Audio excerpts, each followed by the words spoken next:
Hello hi friends, இன்றைக்கி ஞாயிற்றுக்கிழமை பக்கத்தில் சந்தைக்கு வந்திருக்கேன் ஃப்ரெண்ட்ஸ். எனக்கு ஒரு வாரமாக உடம்பு சரியில்லை, அதனால தான் எனக்கு வீடியோ போட முடியல. இன்றைக்கி எல்லா பழங்களும் விலை ஃப்ரெண்ட்ஸ்.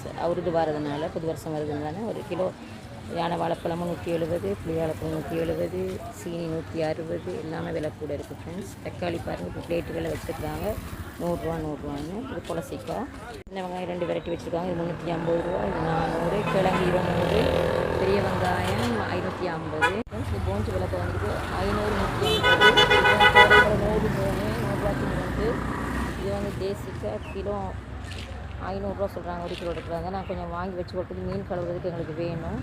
முருங்கைக்காய் அவ்வளோ விசேஷம் இல்லை. வத்தவப்பழம் கிலோ 100 ரூபா. புளி வந்து ஒரு கிலோ 250 ரூபான்னு சொல்கிறாங்க. கரிமிளகாய் தான் கொஞ்சம் விலை கூட, 1/4 கிலோ 100 ரூபா. போஞ்சி அரை கிலோ 150 அப்படின்னு சொன்னேன். பீன்ஸ் வந்து அரை கிலோ 100, தக்காளி 1 கிலோ 200 ரூபா. ஓகேங்க, நான் வீடியோ பிடிச்சி லைக் பண்ணுங்கள், ஷேர் பண்ணுங்கள்.